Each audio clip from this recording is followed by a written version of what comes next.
va bien et qui ça va bien, c'est comme il a dit lui. Et ce que je viens de faire, faut pas le faire. C'est raciste et profondément intolérable d'imiter un accent étranger comme ça pour se moquer. Michel Leb, ça appartient à l'histoire. Faut arrêter de caricaturer les accents. Et je vous fais un gros bisou à toutes et tous. Bisous à Posta Kafir. Moi, il y a la restriction il est de. marrant, le N. Moi, il y avait la restriction de TikTok qui me saoule, du coup, j'abandonne, hein. Franchement, en fait, ces restrictions-là et ces conditions-là qu'ils viennent de mettre sont vraiment casse-couilles, quoi. Mais bon, c'est C'est pas par grave. rapport à quoi? C'est par rapport à C'est par quoi? rapport à l'image, elle doit pas être fixe et même parfois, même si elle est pas fixe, bah leur algorithme ou leur bot la considère comme fixe, comme quoi contenu non original et du coup ils te mettent une restriction. Et En réduisent fait, ta visibilité. T'es c'est plus ça, suggéré à d'autres personnes que celles qui sont abonnées à toi. c'est Tu ça. deviens mort Du dans le coup, game. il dit ton live n'est pas éligible pour les recommandations et a été restreint dans les résultats de recherche car il inclut du contenu non original ou reproduit. Je sais pas c'est qui reproduit mon contenu. Mais toi, t'as pas une image là, non? Une marge, c'est-à-dire. En Image, fait, image. c'est à cause de ton nom, je vais te dire, et c'est pas une blague, hein, prends-moi vraiment au sérieux, Agnostim, je te promets que c'est à cause de ça, c'est à cause de ton masque. Il y a beaucoup de gens, ou de vidéos qui sont faites avec des gens qui ont ton masque. Je crois que ça vient de la Casa des Papel, ou je sais pas quoi, le truc de Salvador Dali. Non, Ce c'est qui fait V que pour par Vendetta, erreur, c'est un film. la majorité, ou V pour Vendetta, je sais plus qui, enfin, ce type de masque est tellement, utilisé à droite et à gauche, que l'algorithme, il doit très certainement dire c'est un contenu non original. Exactement. Et Parce puis, que ton visage, il est pas expressif, il est figé, tu vois, c'est un masque, c'est figé, oui, c'est pas expressif, donc ça va de là à 100%. il n'y a pas que ça, il y a aussi des fois le simple fait de filmer un écran, même si c'est ton propre contenu, il va le détecter et te signaler pour copyright. Ça nous est arrivé plusieurs fois avec Clément Fraisse qui nous montrait des vidéos en cours de montage où il se prend une restriction pour copyright. Parce que dès lors que tu filmes un écran qui contient une vidéo ou une image fixe, l'algorithme va vouloir protéger en partant du principe que si tu filmes un écran, c'est pour filmer quelque chose qui n'est pas à toi. Bah ouais, c'est ça. Bah, c'est chiant. Je sais pas si vous voyez quelqu'un dans le panel noir. Moi, je vois un truc noir. Ouais, bah non, il est plus. Je crois qu'il est plus là. Mais c'était Minchaoui, je crois, qui avait fait la demande. Minchaoui. Oh, Dommage, j'avais on a préparé que le des machine, champions il ce allait soir, faire- hein. Ouais, bah c'est dommage, il est pas venu. Parce que je voulais le faire monter, mais il allait nous couper, donc j'ai voulu attendre que ça finisse. Franchement, au début, avec le faux N, on parlait des textes, on parlait de beaucoup de choses. On lui apprenait limite l'islam et après ça, ça a Non, mais dévié en fait, sur le des truc, sujets plus compliqués. c'est trop compliqué, parce qu'à partir du moment où tu parles d'un biais de confirmation, on est sur quelque chose de fatal, en fait. Il y a un problème. C'est que tu pars déjà d'un principe avec une méthodologie qui est déjà fallacieuse dès le début, parce que ça s'appelle un biais. Un biais, bah, justement, tu peux pas arriver à une conclusion logique en allant d'un biais. C'est opposé, en fait. Bah, totalement, les garçons. Bah, c'est pour ça qu'avec Agno, tout à l'heure, t'étais pas encore là, Borchkak, mais tout à l'heure, on avait commencé justement par essayer de délimiter les règles avec lui. De dire, OK, si on part de telle ou telle prémisse, comment tu vas faire, comment tu vas vérifier. Et il nous avait dit, à partir du moment où il y a contradiction avec le Coran, je vais essayer de réinterpréter le Coran. Et dès ce moment-là, on a décelé que de toute façon, il n'a pas de méthodologie qui contienne l'éventualité que le Coran puisse avoir faux. À partir du moment où, dans tes critères de raisonnement, tu ne définis pas si X est comme ça, j'ai raison, ou si X est comme ça, j'ai tort, et que tu n'inclus pas la possibilité d'avoir tort, tu ne peux que tomber dans le biais de confirmation. C'est ça. Et surtout Ouais, quand je lui posais Stéphane, la question. Ouais, ouais, vas-y, impose ta question. Oui, pardon, oui, merci, pardon de t'avoir coupé. Stephen Hawking, paix à son âme, s'il était encore vivant, qu'il parlait français et qu'il venait en anonyme parler de l'espace, cosmologie, etc., le N, il viendrait en disant, toi, je vais te réfuter. Tu vois, c'est leur métier à ces gens-là. C'est de réfuter. Quoi que tu puisses dire, quoi que tu puisses savoir, des fois ils le font en juste titre, hein. Mais c'est pas parce qu'ils tombent juste, comme on dit, le montre cassé, donne-leur 2 fois exact par jour. Mais eux, c'est leur métier, c'est réfuter. Dès que tu as une parole qui est critique, qui relativise ou qui invalide même une erreur de conjugaison, une connerie et eux au lieu de EES ou n'importe quoi, ils sont là pour te réfuter. Réfuter. C'est des réfutateurs. Ils sont programmés pour ça. Mais c'est Ils pas sont une programmés pour ça. réfutation valide. Oui, mais je suis pas d'accord. Ah non, Juste, non, c'est que bah c'est non. pas une réfutation valide. Mais... Ah bah non, on a jamais dit que c'était valide. Moi, je te parle juste de leur prétention d'être voilà. des réfutateurs. Oui, c'est ça, c'est la prétention. Oui, voilà, exactement. Parce que eux, en soi, ils réfutent rien du tout. La pétition de principe qui est de partir systématiquement du fait qu'il faille te réfuter. Le mec, il a dit carrément, je suis plus intelligent que vous. Et après, il a dit, on partage 90%. Et quand tout à l'heure, il m'a dit, quand le sage montre la lune et Dieu regarde. Ah oui. Ouais, exactement. C'est record du monde de culot, ça, pour le coup. Les imbéciles comme vous, vous regardez le doigt. Bon, je reviens à ma question. J'aimerais bien la poser tout à l'heure pour Amanda. Maintenant, puisque mon ami Aposta Kafir il est là, je vais la poser direct à Aposta Kafir. Aposta Kafir, s'il te plaît, à quel moment on doit dire à un musulman il appartient au drapeau noir, ou c'est un drapeau noir, ou c'est un thé? Si tu peux, si tu veux, sinon Amanda. Pour moi, techniquement, je veux dire, si je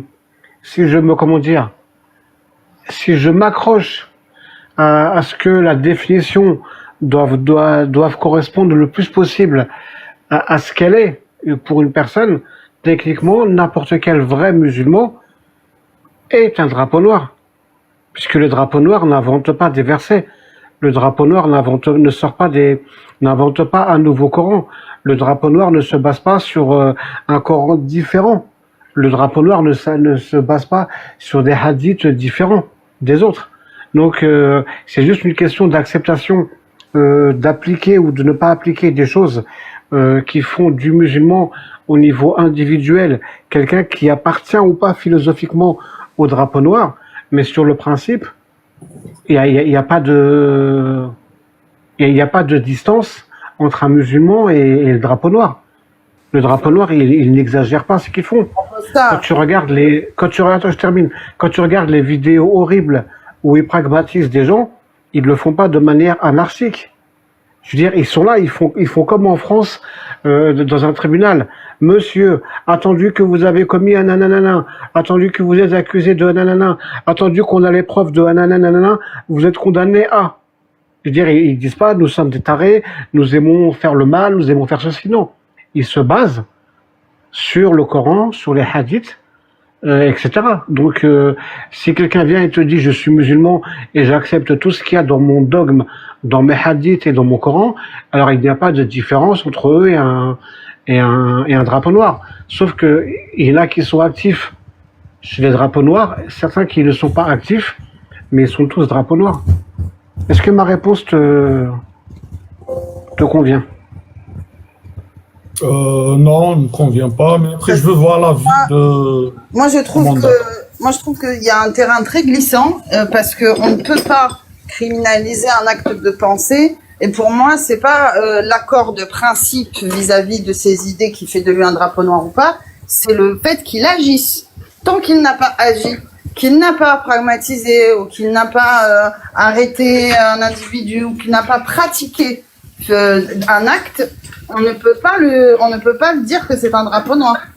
Oui, mais ça, c'est parce que vous définissez le drapeau noir par les actes horribles. Moi, je définis le drapeau noir par une allégeance à un dogme qui contient des actes horribles que certains individus peuvent, selon Mais les là, on est dans circonstances, le- le khalifa, pas le khalifa, etc. Mais on est dans le film effectivement, de pensée, Aposta Kafir, non, t'as non, pas de non, machine non, mais, pour non, mais pouvoir si penser des gens. effectivement, il faut rentrer dans l'application stricto sensu de la charia. Alors oui, effectivement, il y a des différences entre les musulmans et certains qui sont plus proches du drapeau noir. Dans ce cas-là, moi je te parlais juste du point de vue théorique, du point de vue du texte, voilà, quoi. Le drapeau noir et le pas drapeau noir, ils ont le même Coran et les mêmes hadiths, c'est ce que je voulais dire. Donc, celui qui croit à l'islam, il pratique sa religion. Bon, il va à la mosquée, il fait ses prières, le ramadan. Donc, on peut le considérer du drapeau noir, d'après toi? On peut le considérer comme un drapeau noir? On connaît pas le niveau. Non, selon ce que tu viens de me dire, puisque tu fais une différence entre quelqu'un qui est prêt à appliquer, qui est prêt à être juge, ou qui est prêt à être bourreau, à être au service de l'application. C'est comme quand tu prends les Français dans leur ensemble. T'en as qui sont juges, avocats, policiers, etc. Ils sont beaucoup plus proches de l'appareil judiciaire des institutions françaises que d'autres qui sont simplement des Français entre guillemets lambda. Donc oui, il y a des musulmans lambda qu'on peut exclure du drapeau noir dans cette vision-là, parce qu'ils n'exercent pas d'autorité, ils n'exercent pas de fonction administrative, juridique proche de tout ça. Donc effectivement, là, on peut opérer la distinction. Mais au-dessus de tout ça, il y a quand même un code, ce qu'on appelle le tawhid, la loi de l'islam qui concerne tous les musulmans. Et cette loi-là, c'est la même que tu sois dans le cursus, enfin que tu sois dans l'appareil judiciaire, administratif ou pas. Tu as exactement le même Coran, les mêmes hadiths et les mêmes textes de loi. C'est ce que je voulais dire. Et donc, celui qui fait la prière, et il fait le ramadan, il rentre chez lui, il fait partie des drapeaux noirs. Non. Réponse simple, non. Et celui qui prend tous les textes de l'islam sunnite, ça veut dire, il va dire, moi, j'assume mes textes sunnites, mais il travaille, il fait sa prière, il rentre chez lui. Mais il faudrait déjà définir ce que c'est que le drapeau noir. Mais oui. Le drapeau noir, c'est pas des musulmans Voilà. qui ont un Coran ou des hadiths différents de celui qui n'est pas drapeau noir. C'est ce que je veux dire. Mais Ce que je Léna, veux dire, c'est que c'est que combien de, tu le sais aussi bien que nous, c'est que combien de personnes on va avoir qui vont venir nous dire, moi je suis d'accord de principe avec tous les textes. Mais dès que tu creuses, tu te rends compte que cette même personne va te dire, oui, mais dans l'islam, il n'y a pas le mariage des petites filles. Mais dans l'islam, il n'y a pas la peine de l'apostat. Donc, le problème, c'est que ce qui est impliqué par, je suis d'accord avec tout ce qu'il y a dans mes textes, est complètement variable en fonction de qui le dit. Et tant que je n'ai pas de boule de cristal pour connaître le fond de sa pensée, je peux pas affirmer que à partir du moment où il dit qu'il est d'accord, ben ça devient un drapeau noir parce qu'il faut aller. ce n'est pas non plus. Ouais, il est d'accord. Ce n'est pas non plus ce que j'affirme, parce que là tu me donnes le cas de quelqu'un qui ignore sa loi. Comme en France on dit nul n'est censé ignorer la loi. Je veux dire, quelqu'un qui ignore la loi, effectivement, il peut pas savoir c'est quoi vraiment la loi, ou alors il fait une dissonance, ou alors il a un problème de compréhension, ou je ne sais pas quoi. Moi je te parle juste de théoriquement. Je ne crois pas me tromper si je répète ce que j'ai dit il y a déjà 2-3 minutes, que le Coran, les hadiths d'un drapeau noir ou d'un non-drapeau noir, c'est le même. Sauf que le drapeau noir, lui, il connaît sa loi. Il connaît ses hadiths, il connaît son Coran, et il y adhère parce que il a accepté de faire allégeance à un code législatif théologique basé sur une hypothétique récompense ou punition dans une vie postérieure au décès.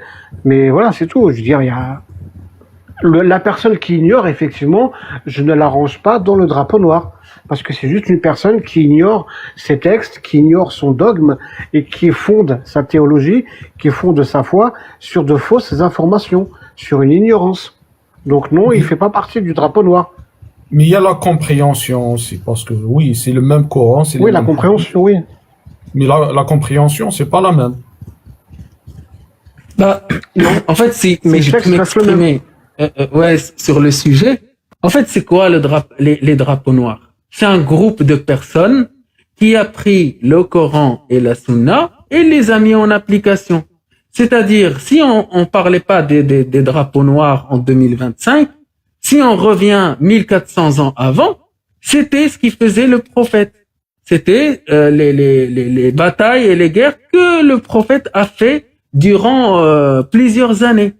Et du coup, quand on prend ce groupe de personnes que nous on appelle en 2025 ou 20e siècle, 21e siècle, les drapeaux noirs, c'est des personnes qui ont appliqué les textes.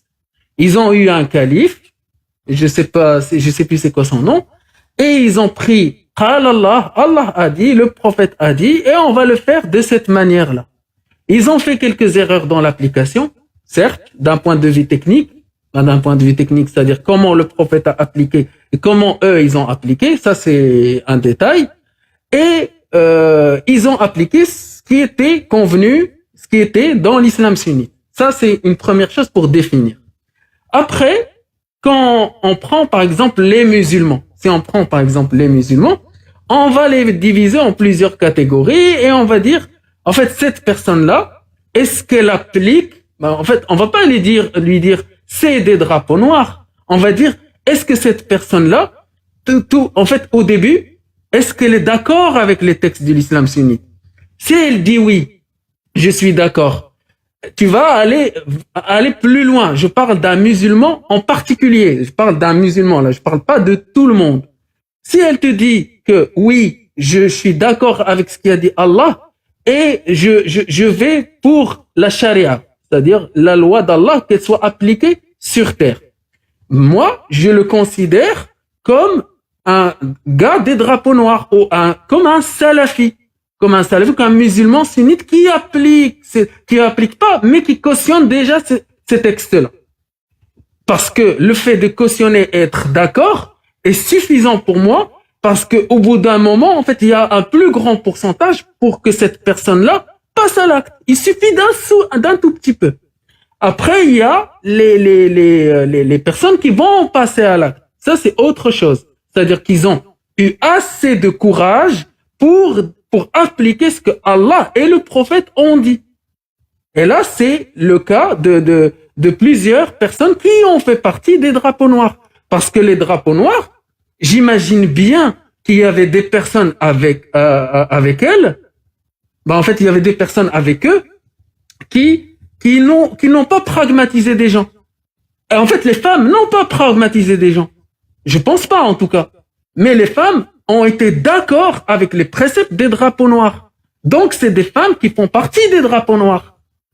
Et il y avait même peut-être des hommes qui n'ont pas pragmatisé des gens, mais ils faisaient partie des drapeaux noirs. Et il y a aussi les gens qui ont appliqué, qui ont pragmatisé des personnes. C'est juste une question aussi de façon de voir les choses. Cette personne, comment elle voit les choses? Si elle cautionne ce qu'ils ont fait les drapeaux noirs, si elle cautionne et dit ça c'est ils ont fait exactement ce que Allah a dit et ce que le prophète a fait, ça suffit pour les qualifier de terreau. Moi, je suis d'accord avec toi, Agnoslim, et la preuve, c'est très simple. À partir du moment où tu défends la peine de l'apostat, en fait, qu'est-ce qui te différencie d'un drapeau noir? La seule différence, c'est que le drapeau noir, lui, il le fait, et toi, t'es d'accord avec ça, mais tu le fais pas parce que t'as pas envie d'aller en prison, t'as pas envie d'en subir les conséquences. Donc, en soi, vous êtes exactement les mêmes. C'est juste que lui, il a eu le courage de passer à l'acte. Donc, à partir du moment où t'en as un, par exemple, qui est pour la peine de l'apostat ou pour la peine des homos, c'est justement la définition du terreau. C'est-à-dire qu'il y a une idéologie en soi et on commet des crimes au nom d'une idéologie. Donc voilà. Et le fait juste de cautionner ces choses-là, effectivement, c'est un raisonnement de terreau. Donc oui, on pourrait dire que juste à partir du moment où t'es pour la peine de l'apostat, t'es juste un drapeau noir qui n'a pas encore les cojones d'agir. C'est juste ça, techniquement. Étant donné que c'est exactement ça la définition. Bon, après, c'est un peu sensible et compliqué parce que il suffit pas que quelqu'un dit je suis d'accord avec mes textes, qu'on va le taxer de... La peine, oui, mais dans le principe, moi je te parle dans le principe, je sais que c'est plus compliqué que ça, mais quelqu'un qui dans le principe, il dit oui, il faut pragmatiser l'apostat, et qui essaye de trouver des explications, à partir de ce moment, il y a une personne qui perd la vie, en fait, qui doit perdre la vie, parce que elle n'est pas d'accord avec voilà quoi, parce qu'elle a changé de religion quoi, ou qu'elle a quitté la religion. Et donc, eh bien cette personne-là doit être pragmatisée. Au nom de quoi? Au nom de cette idéologie. Donc si, c'est effectivement la définition du terreau. Maintenant, tu as l'idée terreau et tu as l'acte terreau. C'est juste ça.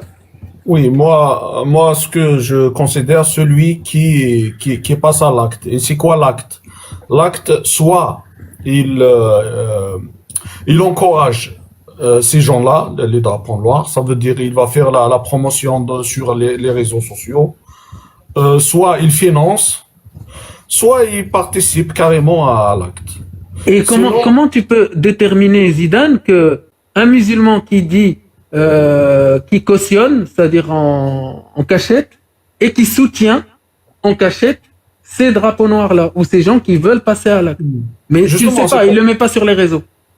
Oui, justement, c'est pour ça on peut pas juger quelqu'un juste comme ça parce que on a une discussion ici, il y a quelqu'un, il me dit, oui, je cautionne tous mes textes, qu'on doit le taxer. On peut pas savoir qu'est-ce qu'il pense. Moi je suis d'accord, mais moi ce que je te dis, la différence que je faisais entre celui, on va dire entre guillemets, qui a la mentalité terreau et celui qui est un terreau parce que lui il passe à l'acte, effectivement, c'est pas la même chose, mais dans le principe, ils sont d'accord sur une même idée, c'est-à-dire qu'ils valident exactement le même principe.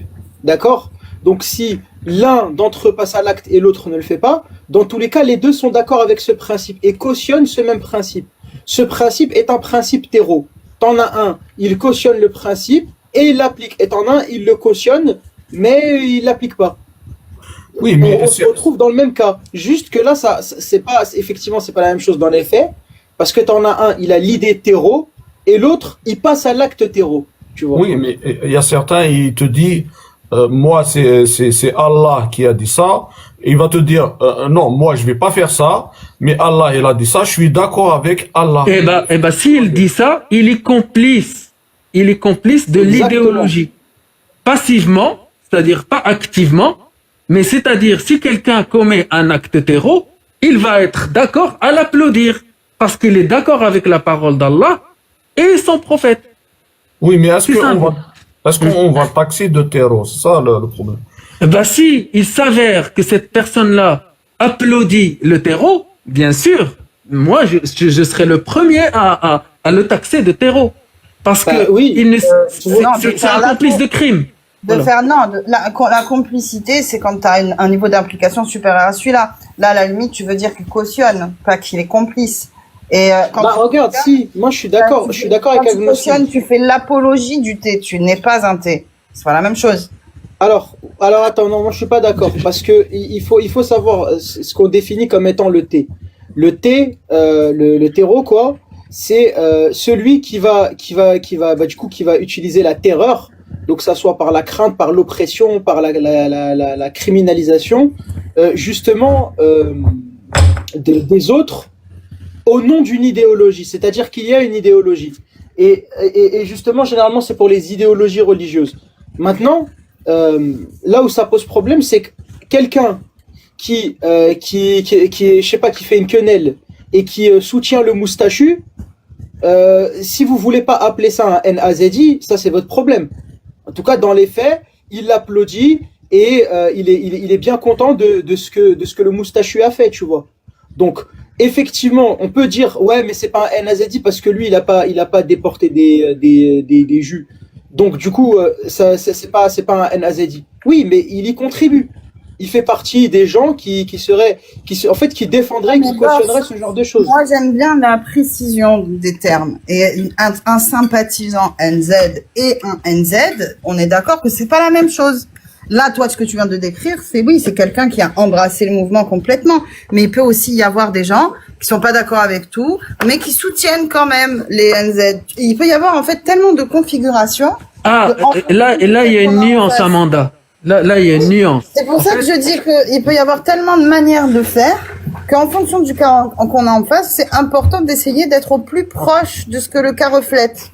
C'est ça. Après, il suffit de dire que cette personne-là n'est pas d'accord avec tout, ça la disculpe. C'est-à-dire que, elle dit, en fait, moi, je suis pas d'accord avec tout ce qu'a dit Allah et le prophète, c'est bon. Parce qu'elle est pas d'accord. Donc, mais si cette personne dit que je suis d'accord avec tout ce qu'il a dit Allah, avec connaissance, il suffit pas de dire je suis d'accord avec ça, je connaissais pas. Je parle de l'intégralité et surtout de l'intégralité des lois, de législation qui concernent le djihad, qui concernent le djihad offensif, qui concernent le fait de passer à l'acte avec les autres personnes.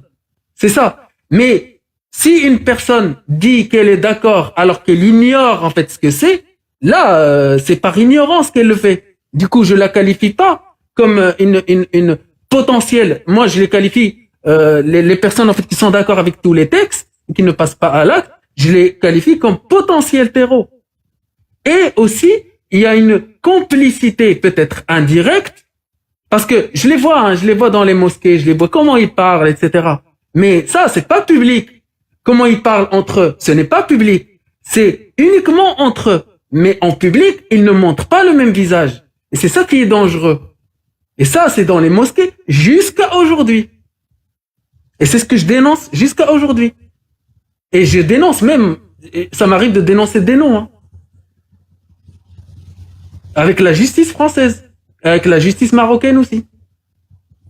En même temps que je fais des lives, je travaille aussi derrière, hein.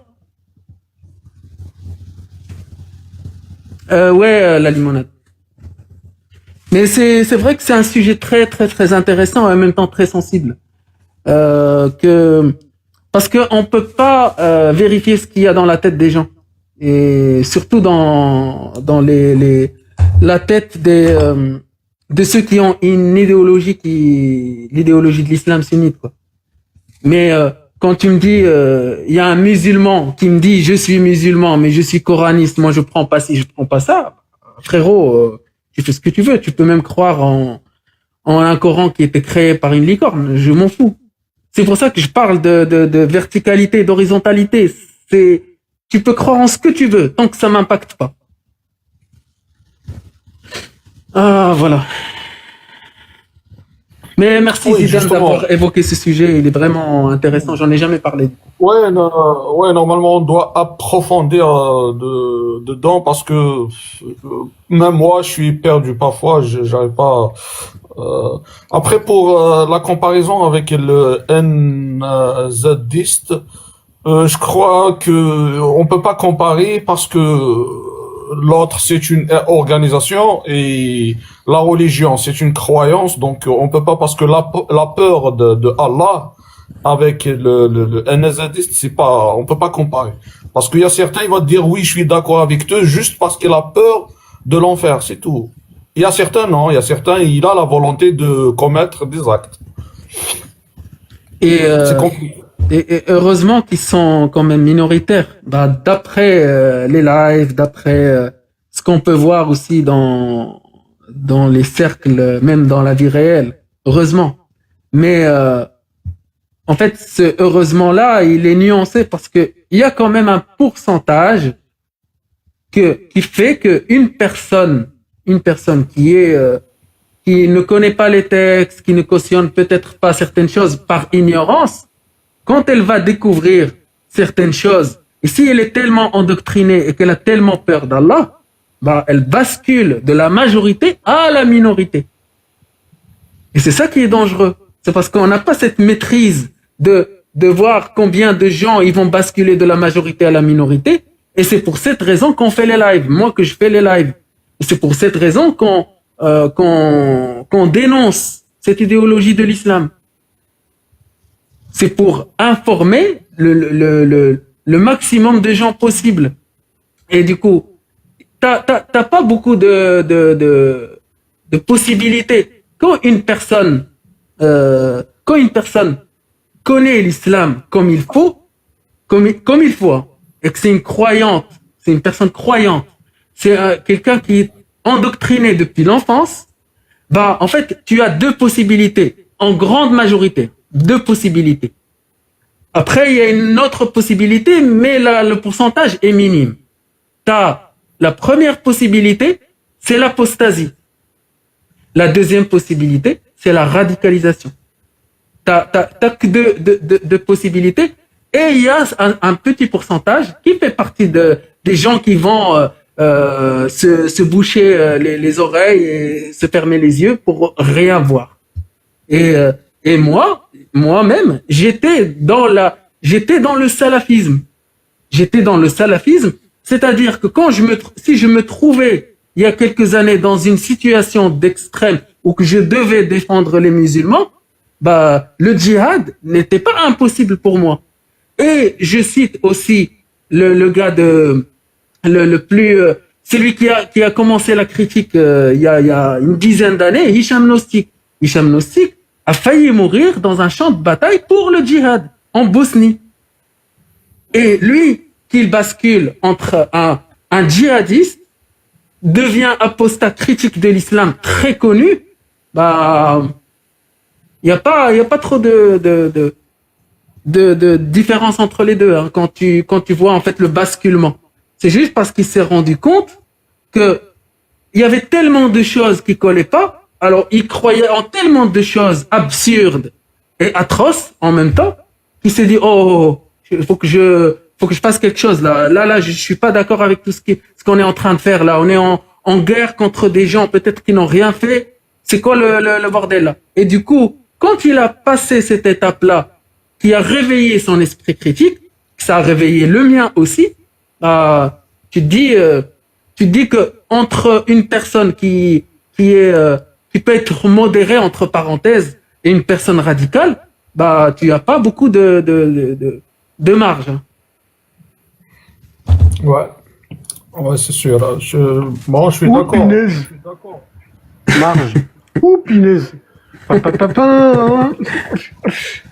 Pardon, désolé. Blague pourrie. Je suis désolé. Pardon. Mais... Pardon. Et aussi, c'est pourquoi la majorité, même presque tous les apostats connaissent l'islam mieux que les musulmans. C'est parce qu'ils se sont approfondis, ils ont connu leurs textes, ils ont mis un petit peu de logique et de rationalité, de sens critique. Et c'est le cas de Talut aussi. Talut, c'était un grand imam, hein, c'est de high level hein, d'un point de vue religieux. Et en fin de compte, il a commencé à critiquer l'islam des années après son apostasie, parce que son cerveau n'a pas accepté d'un coup là le choc. Quand tu te rends compte que c'est une supercherie. Et pour ceux qui sont arabophones, ils ont qu'à aller voir son témoignage chez Marwan ou même dans sa chaîne YouTube. Et c'est pour ça que quand tu vois des gens qui prêchaient dans les mosquées, qui parlaient d'Allah, qui parlaient du prophète de la meilleure des manières, et que des années après, ils sont en train de piétiner Allah et le prophète avec connaissance et maîtrise. Ah ouais, c'est sûr. De toute façon, celui qui... Mais entre les deux époques, il y a quelque chose d'important que ces apostats-là ont fait. Ils ont cassé dans leur tête la peur de l'enfer. C'est le truc, pour moi, c'est vraiment le truc le plus important. C'est ce qui fait la différence entre ce gars-là qui a ses connaissances et qui faisait ses prêches dans les mosquées avec la peur de l'enfer non assumée, qui travaillait en task background pour reprendre un truc informatique. Et après, une fois qu'il a cassé cette task background, il se dit, je peux enfin m'assumer et dire que c'est de la bêtise ce que je suis en train de dire. Parce que je n'ai plus de contraintes. Avant, je le disais sous la contrainte. Maintenant, je n'ai plus de contraintes. Je n'ai plus cette peur de l'enfer. En fait, Aka, j'aime bien t'appeler Aka parce que c'est plus court et j'ai entendu Ali Baba le faire hier. En fait, les raisons d'apostasie de chacun sont différentes de l'autre. Et je pense que la raison pour laquelle je suis sorti de l'islam n'est pas la même que la tienne, apostat kafir. Elle n'est pas la même que Amanda ou Borchkak. Mais, par exemple, la mienne, c'était le fait de ne pas, c'était pas la peur de l'enfer, ni que je vais avoir une récompense, ni rien du tout. C'est que la religion était ramenée par un prophète. C'est-à-dire un être humain qui a reçu l'émanation divine ou a reçu la révélation de l'ange. En fait, ça, au début, je le prenais pour acquis. C'est-à-dire, c'est quelque chose où c'était la ligne rouge que je dépassais jamais.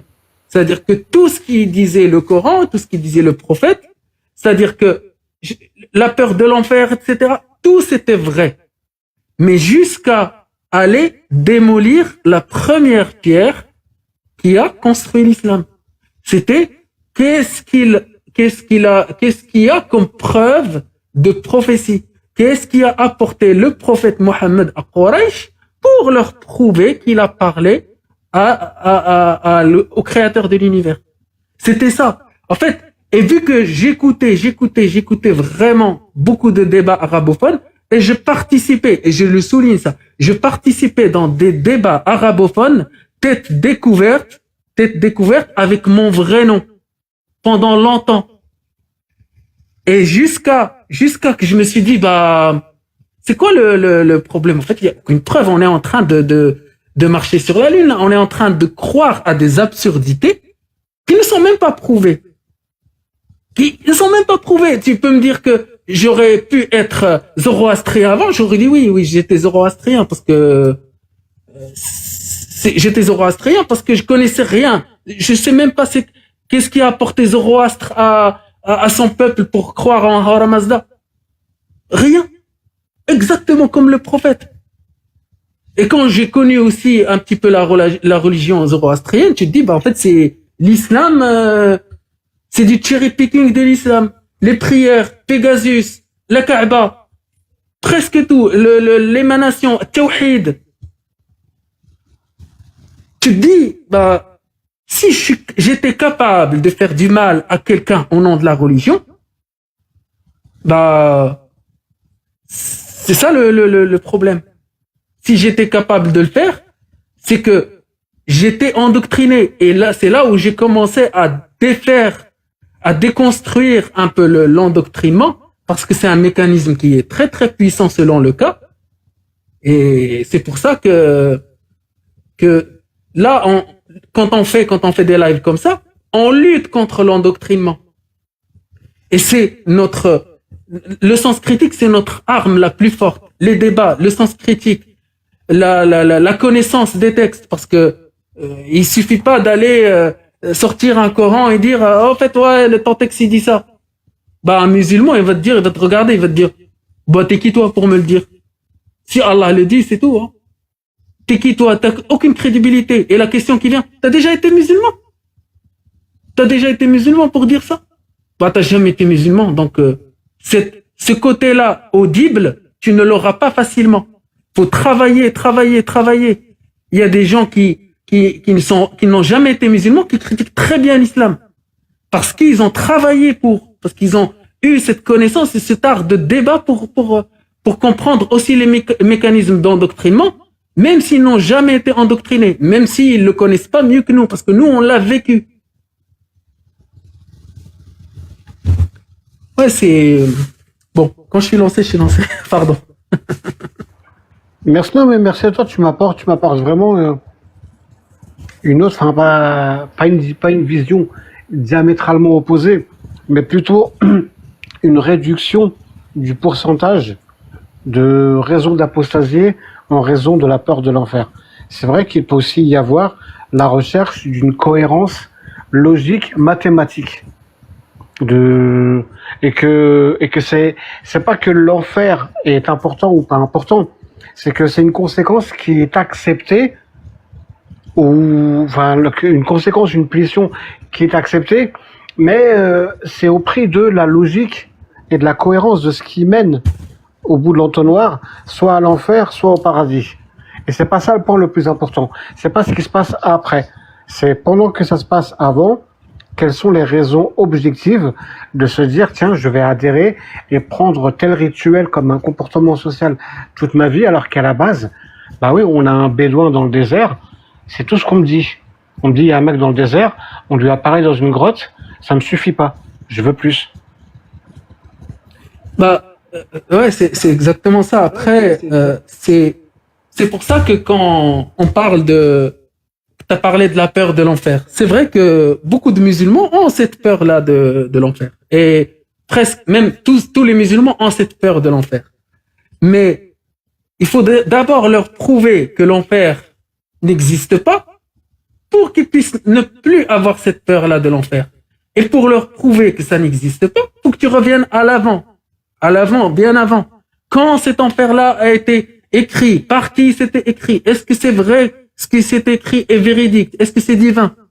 C'est pour ça que les raisons d'apostasie vont concorder avec la méthodologie utilisée.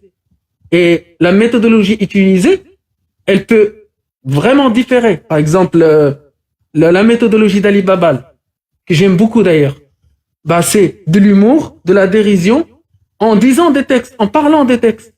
Et cette méthodologie marche avec des gens, marche avec des personnes. Et elle est nécessaire. Par contre, il y a des gens à qui cette méthodologie-là ne sert strictement à rien. Et c'est pour ça que les lives, si je peux déduire quelque chose des lives arabophones, c'est que la méthodologie de l'humour peut marcher. La méthodologie des atrocités, elle n'est pas très efficace. Par exemple, le fait que tu vas parler tout le temps de mariage des petites filles, de frapper les femmes, de l'esclavage, tout ça, c'est pas efficace. Parce qu'ils sont déjà habitués à vivre comme ça. Les femmes sont dénigrées, les femmes sont frappées. Ça ne les affecte pas, ils les voient. Et quand tu leur parles de mariage des petites filles, il y a des mariages des petites filles au Maghreb. Donc, ce côté-là où tu vas mettre la contradiction entre l'atrocité et le monde où tu vis, ben en fait, tu n'as pas trop de contraste. Par contre, cette méthode-là est efficace à l'Occident. Parce que le monde où les musulmans vivent, les musulmans de l'Occident, il est complètement à l'inverse des valeurs que tu parles du Coran. Quand tu parles du Coran, quand tu parles de mariage des petites filles, etc., c'est plus choquant. Donc, il y a la méthodologie de choc. Et cette méthodologie-là marche plus à l'Occident qu'au Maghreb. Alors, ça veut pas dire qu'au Maghreb, ils s'en foutent. Hein. C'est juste, c'est mon avis et c'est d'après ce que j'ai pu remarquer. C'est pas des statistiques claires ni rien. C'est juste ma propre conclusion qui est subjective. T'as aussi la méthode rationnelle et scientifique et logique. Ça, tu peux taper un peu partout. Parce que quand tu parles d'une personne qui est rationnelle et logique, bah c'est quand tu vas prendre la science, tu la mets d'un côté, tu vas prendre le Coran, tu vas le mettre d'un côté, et tu vas dire à cette personne-là, si elle en quête de cherche de vérité, tu vas lui dire, on va chercher la vérité ensemble. On va voir ça, ce que ça dit, et on va voir ce que ça dit. Et avec le rasoir d'Occam, on va utiliser cette personne-là pour qu'elle puisse juger est-ce que c'est plus probable que ça vient d'un être humain ou que c'est plus probable que ça vient d'un divin. Et une personne rationnelle et logique avec un endoctrinement qui est pas très très très puissant, je pense que ça va la faire réfléchir. Pas tout de suite. Les gens se mettent toujours au début en face dans une position de contradiction, dans une position un peu de défensif. Mais ils vont réfléchir, ils vont aller voir entre eux et eux-mêmes, ils vont se dire ah merde, en fait, il avait raison sur ça, même si je l'ai contredit, etc. Parce qu'il y a une dissonance cognitive et une dissonance publique devant les gens. Ils devaient se défendre, surtout dans les lives. T'as aussi, moi en fait, la méthode qui m'a, moi en fait, comment j'ai pu en fait tirer le fil du sens critique, c'était avec une insulte. En fait, c'était l'Rlimi, je ne sais pas si tu le connais, Apostat Kafir ou autre. Il est en prison actuellement pour autre chose au Maroc. En fait, il a dit le prophète il s'est essuyé avec des cailloux alors que il va me montrer comment me torcher le cul. Je me suis dit ce mec-là, c'est qui cette merde-là qui parle du prophète de telle manière? Ça m'a intrigué vraiment. Quelqu'un qui parle, je sais plus si c'était sur Paltalk ou dans un autre réseau social, ça date quand même. Il s'est dit, cette personne-là, je la trouvais vulgaire et ça m'a touché qu'elle parlait du prophète ainsi. Du coup, ça m'a un peu intrigué de vidéo en vidéo ou de rediff en rediff, je suis tombé sur Hicham Gnostic.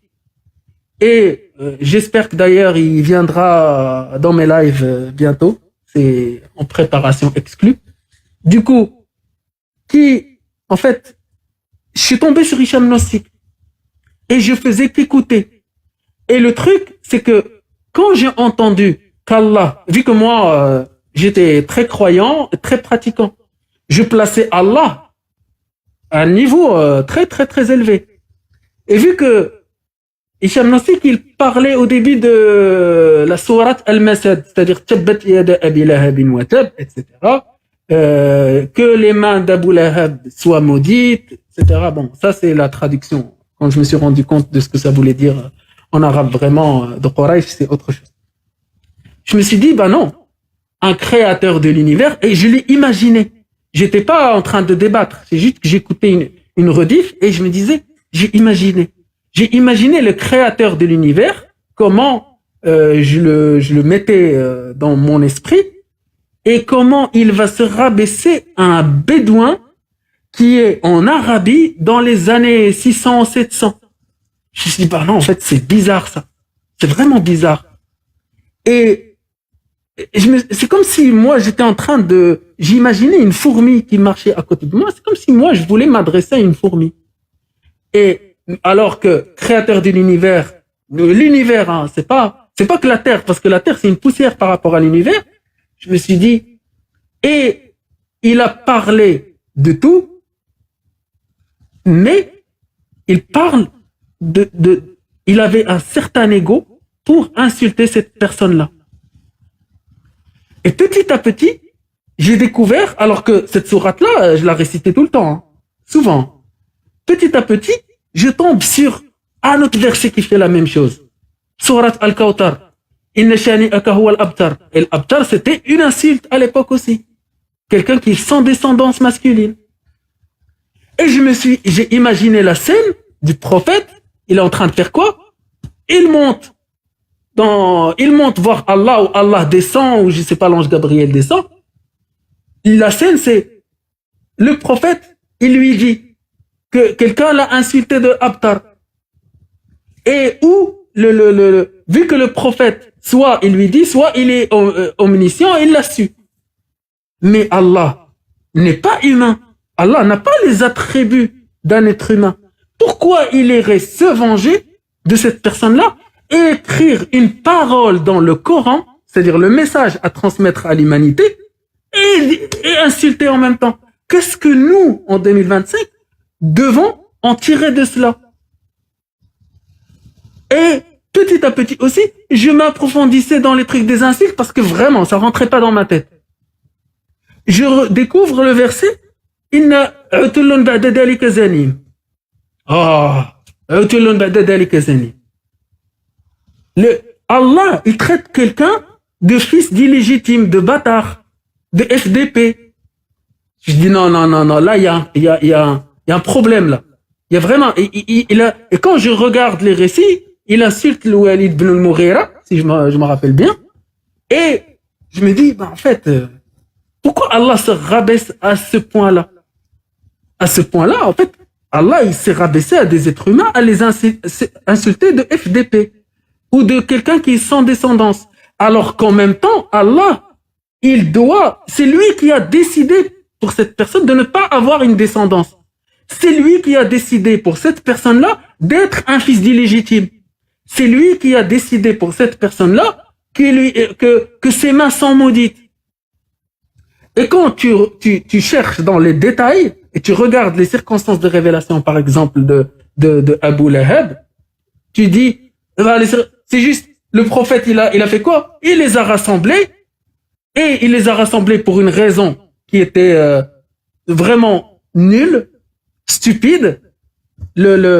Abu Lahab, c'était son oncle en plus. Il avait du pouvoir. Si son oncle ne s'est pas converti à l'islam, c'est qu'il a vu dans son jeu. Il a compris. S'il a vu les miracles, faut être con vraiment pour voir des miracles, voir une émanation devant toi. Bonsoir à tous. Ah, ok, merci Amanda. Du coup, si, je sais plus où j'en étais du coup, je sais pas pourquoi j'arrête de lire les commentaires. Si l'oncle, il avait été capable de voir une émanation du divin, Oui, en fait, vu que son oncle a vécu avec lui et qu'il a vu vraiment des miracles, il a vu que la lune s'est fendue en deux, qu'il a vu l'eau jaillir de ses doigts, etc. Si il avait vraiment vu ça, il faut vraiment être le plus gros con de la planète pour ne pas y croire. Et qu'est-ce qu'il lui dit quand il les a rassemblés? Tabban laka ali hada jama'tana. Il lui a dit fuck you, c'est tabban laka, c'est-à-dire c'est un doigt d'honneur. C'est pour ça que tu nous as rassemblés. Et le prophète, vu qu'il était en état de faiblesse, avec Abu Lahab, bah il a fait quoi? Il a invoqué Allah. Il a invoqué Allah pour le défendre. Et c'est ces choses-là qui m'ont ouvert l'esprit critique pour aller chercher et comprendre le pourquoi du comment. Et quand tu comprends chaque chose, bah, tu prends l'islam sunnite, tu le décortiques et tu le comprends, bah, tu te dis que à chaque fois qu'il y avait un problème qu'il y avait un problème au prophète, que quand il avait un problème, il invoque un verset. Pour les choses les plus stupides, il y a un verset du Coran qui dit, bah, en fait, si Allah, si vous avez, c'est un verset de Allah qui parle aux prophètes, qui parle aux gens, voilà, qui parle aux gens, aux compagnons, qui leur dit, si vous avez mangé chez le prophète, et que vous en avez plus rien à faire, cassez-vous. Allah, il parle aux gens qui font partie du foyer du prophète. Il leur dit, cassez-vous. Parce que le prophète se gêne de vous le dire. Le prophète se gêne. Il était lâche pour dire à des potes à lui qui prennent l'apéro, cassez-vous. Et vu qu'il lui dit ça, vu que le prophète se gêne, Allah ne se gêne pas. Allah ne se gêne pas de vous le dire. C'est-à-dire, cassez-vous d'après un verset du Coran. Et plus que ça, et il le dit, en fait, si vous avez envie de demander quelque chose à ces femmes, c'est Allah qui parle là, c'est pas le prophète. Allah, il dit aux gens qui squattent chez le prophète, si vous avez envie de demander, je sais pas, des chips, je sais pas, de l'apéro, des saucissons, j'en sais rien, de demander des choses aux prophètes, aux femmes des prophètes, demandez-leur derrière leur voile. Demandez-leur derrière leur voile. Et après, le verset d'après, c'est il ne faut pas épouser les femmes du prophète après sa mort. Allah, il fait juge conjugal pour le prophète. Et encore des histoires, mais vraiment des histoires dignes d'une série de dramas. Il y avait un jour le prophète, il a je sais plus, il a gardah Maria al-Qibtiyya. Il l'a gardah chez Hafsa. Et vu qu'il l'a gardah chez Hafsa, elle l'a surpris. Elle lui a dit quoi? En fait, t'avais pas honte de faire cela. Vu qu'elle lui a dit, en fait, t'avais pas honte de faire cela, il lui a répondu, Wallahi la aqrabannaha. En fait, il lui a dit, je ne vais plus la toucher. Et vu qu'il lui a répondu comme ça, il lui a dit, je ne vais plus la toucher, il s'est dit, ah, Marie Lacopte, putain, elle était bonne, hein, Marie Lacopte. Et c'est mes commentaires à moi. Elle lui a dit, dans ma chambre. Elle lui a dit, dans mon lit. C'est ça. Mais c'est pas ça le pire, parce que ça, c'est pas grave à la rigueur, hein, ça peut arriver dans n'importe quel foyer, quoi. Mais, le truc, c'est que Hafsa, elle en a parlé avec Aïcha. Ils ont comploté contre le prophète. Un complot gentil. Le prophète l'a su, il a eu l'écho. Qu'est-ce qu'il a fait? Allah est intervenu, putain de merde. Allah, qu'est-ce qu'il a à faire dans le drap de Mohammed? Et qu'est-ce qu'il a dit Allah? لما تحرم ما أحل الله لك. Vu que Marie la copte lui plaisait tellement, il s'est dit, putain, j'ai fait une connerie. Ah, faut que je descende un verset. Et vu qu'il lui a dit, bah, faut que je descende un verset, le verset qui venait, c'était lima tuharrimu ma halallah. Pourquoi tu rends illicite ce que Allah t'a rendu licite? Genre, retourne Gerd Ahmaria et en fait, dans le verset, il parle en fait, il croit, elle croit, c'est-à-dire ces femmes croient que Allah ou le prophète ne savait pas qu'elle complotait contre lui. C'est comme si Allah est venu et il a envoyé un ange ou un djinn pour écouter. Allah, il a que ça à faire. Il a que ça à faire, tout simplement. Bonjour. Bonjour, Ibrahim. Juste pour précision, quand je suis dans des monologues comme ça, s'il vous plaît, ne me faites monter personne jusqu'à que je finisse et après, ce serait. Merci. Et du coup, Ibrahima, bienvenue à toi. Salut. Oui. Bon, j'aimerais bien débattre avec vous sur ce que vous avez dit tout à l'heure.